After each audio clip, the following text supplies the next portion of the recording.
Assalamualaikum warahmatullahi wabarakatuh. Halo teman-teman semuanya, kami dari kelompok 1 akan mempresentasikan hasil diskusi kami mengenai permasalahan pengelolaan sumber daya air.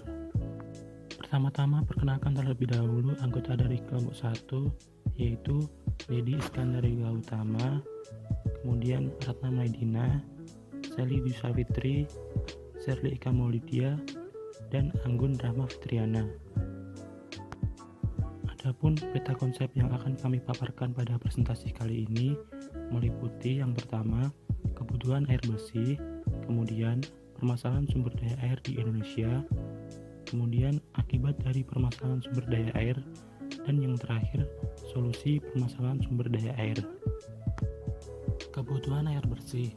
Kebutuhan air bersih adalah kebutuhan yang tidak terbatas dan berkelanjutan, yang artinya sampai kapanpun manusia akan selalu membutuhkan air bersih untuk bertahan hidup maupun melangsungkan kehidupannya, baik sangat penting untuk konsumsi rumah tangga, kebutuhan industri maupun kepentingan lainnya.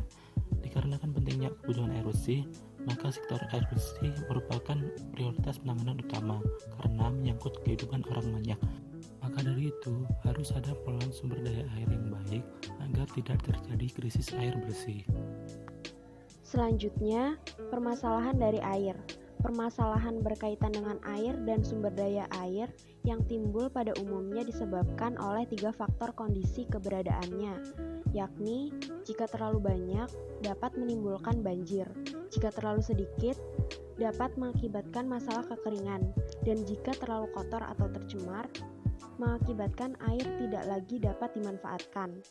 Ketiganya ini seringkali atau bahkan selalu berkaitan satu dengan yang lain dengan berbagai faktor penyebabnya, seperti faktor alam yang statis maupun fenomena alam yang dinamis atau disebabkan oleh faktor aktivitas manusianya.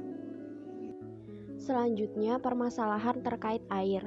Permasalahan terkait air dapat dilihat dari segi kuantitas dan segi kualitas. Dari segi kuantitas, apabila keberadaan air terlalu berlebihan sehingga melampaui daya dukung atau kapasitas tampung yang ada, maka yang terjadi adalah banjir. Sementara bila keberadaan air terlalu sedikit, dapat mengakibatkan kekeringan. Kemudian dari segi kualitas, keberadaan air dan sumber air tidak akan memberikan masalah bila batas ambang tidak terlampaui oleh beban pencemaran yang terjadi. Namun, ketika pengaruh perubahan lingkungan menyebabkan penurunan kualitas dan meningkatnya beban pencemaran baik secara fisika, kimia maupun biologis, maka yang terjadi adalah masalah pencemaran lingkungan yang menyebabkan air tidak lagi layak untuk dimanfaatkan maupun didaya gunakan. Selanjutnya yaitu permasalahan sumber daya air di Indonesia. Permasalahan sumber daya air di Indonesia terdiri dari 3, yaitu permasalahan dari sisi pasokan atau ketersediaan, kedua permasalahan dari sisi penggunaan, dan ketiga permasalahan dari sisi manajemen. Yang pertama yaitu permasalahan sumber daya air dari sisi pasokan atau ketersediaan. Pertama, ada pengaruh global climate change. Permasalahan seperti ini yaitu seperti efek rumah kaca, pemanasan global akan menyebabkan semakin sering dan semakin besarnya intensitas ekstrim climate events, contohnya seperti La Nina dan El Nino. Yang kedua yaitu adanya kerusakan daerah aliran sungai. Semakin luasnya degradasi daerah aliran sungai dan semakin tingginya sedimentasi akibat pembabatan hutan dan praktik pertanian yang tidak mengikuti aspek konservasi tanah dan air. Ketiga yaitu kerusakan sumber daya air. Menyempitnya sungai-sungai karena tingginya tingkat kandungan lumpur akibat erosi dan sedimentasi yang disebabkan rusaknya daerah aliran sungai maupun sampah. Keempat yaitu krisis air. Krisis air yaitu semakin meningkatnya kekurangan air dan konflik antar pemakai tentang penggunaan air. Yang kelima yaitu pencemaran air tanah. Pencemaran air tanah pada beberapa tempat air tanah telah tercemar oleh intrusi air laut dan juga limbah domestik dan industri yang dapat membahayakan penduduk yang menggunakan airnya sebagai air minum. Selanjutnya yaitu ancaman hujan asam. Hujan asam dapat terjadi karena polusi udara yang telah mencapai ambang batas yang membahayakan. Yang kedua yaitu permasalahan dari sisi penggunaan yang terdiri dari 4. Yang pertama yaitu dampak pertumbuhan penduduk. Pertumbuhan penduduk menimbulkan bertumbuhnya kebutuhan akan pangan dan tekanan yang sangat besar atas tanah dan air. Yang kedua yaitu dampak pertumbuhan ekonomi.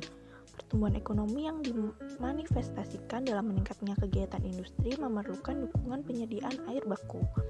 Yang ketiga yaitu daerah irigasi beralih fungsi menjadi daerah pemukiman dan industri.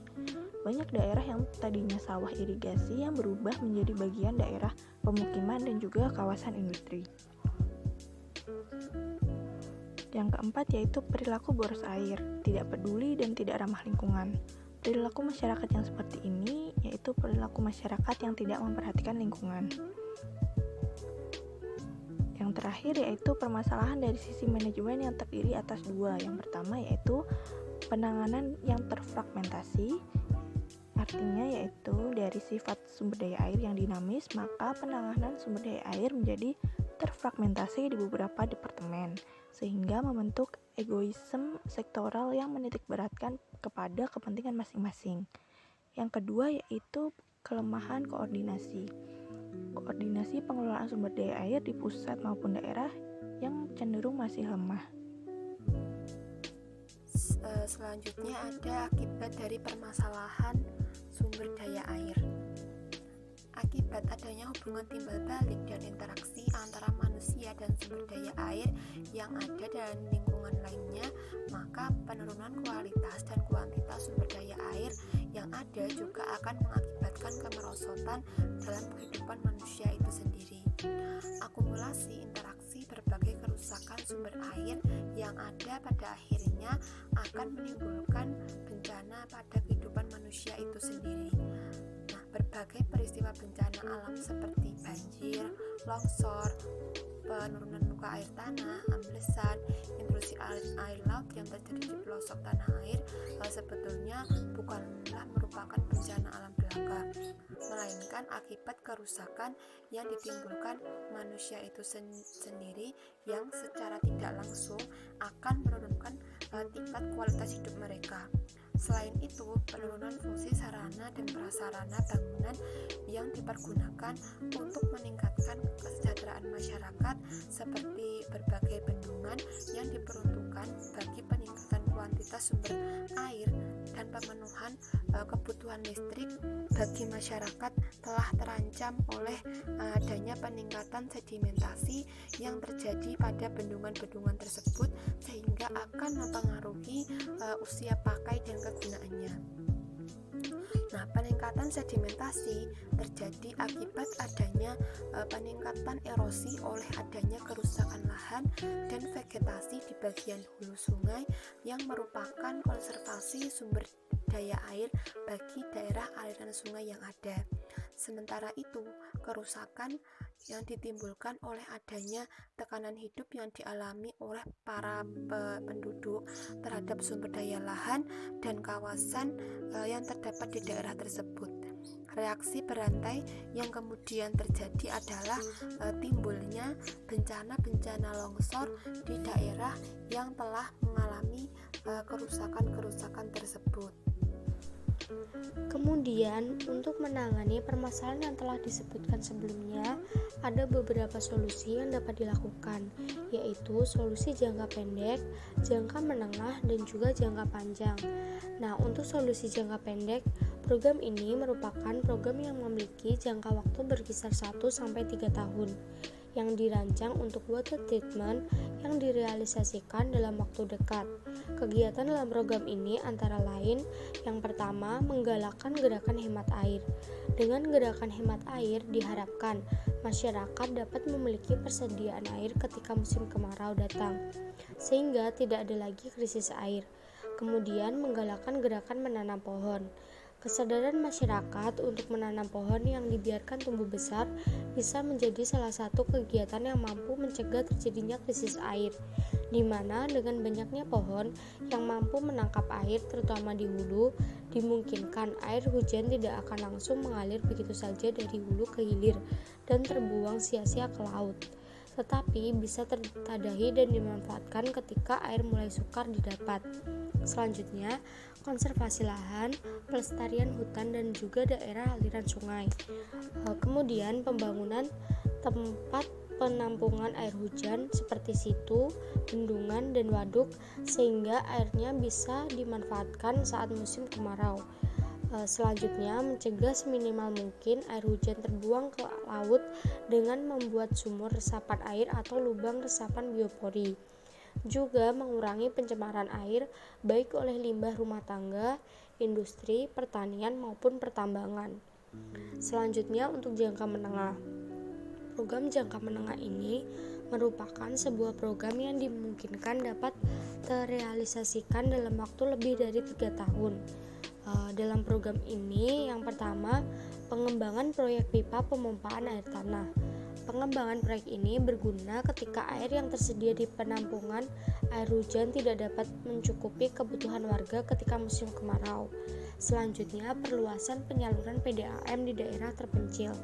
PDAM seringkali tidak menjangkau daerah desa terpencil, sehingga warga desa yang tidak mendapat pasokan air dari PDAM pun akan merasakan krisis air bersih, terutama ketika musim kemarau tiba. Kemudian, pengembangan teknologi desalinasi untuk mengolah air asin menjadi air tawar. Selanjutnya, jangka panjang. Program jangka panjang adalah program yang dirancang untuk dilakukan melalui serangkaian proses, tidak dapat direalisasikan langsung dalam waktu yang singkat. Program-program ini diantaranya yaitu program pengembangan dan peningkatan akses informasi sumber daya air. Program ini bertujuan untuk memperoleh dan menyebarluaskan informasi yang lengkap dan handal mengenai potensi dan produktivitas sumber daya air melalui kegiatan penguatan sistem informasi yang menjamin terbukanya akses masyarakat terhadap informasi yang ada. Dengan adanya program ini, diharapkan masyarakat akan semakin sadar untuk memanfaatkan dan mengembangkan sumber daya air yang ada dengan sebaik-baiknya, bukan berlebihan dan bukan merusak atau mencemarinya. Selanjutnya, program pencegahan dan pengendalian kerusakan dan pencemaran air. Nah, program ini bertujuan untuk meningkatkan kualitas air dalam upaya mencegah kerusakan dan atau pencemaran air dan juga pemulihan kualitas air yang rusak akibat pemanfaatan yang berlebihan, kegiatan industri perkotaan maupun domestik, serta transportasi. Sasaran pada program ini adalah tercapainya kualitas air yang bersih dan sehat sesuai dengan baku mutu lingkungan. Selanjutnya ada program peningkatan peranan masyarakat dalam pengelolaan sumber daya air. Nah, tujuan dari program ini adalah untuk meningkatkan peranan dan kepedulian masyarakat dalam pengelolaan sumber daya air.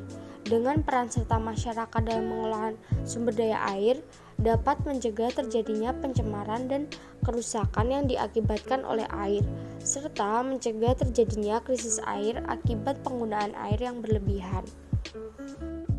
Sekian presentasi dari kelompok 1. Terima kasih atas perhatiannya. Wassalamualaikum warahmatullahi wabarakatuh.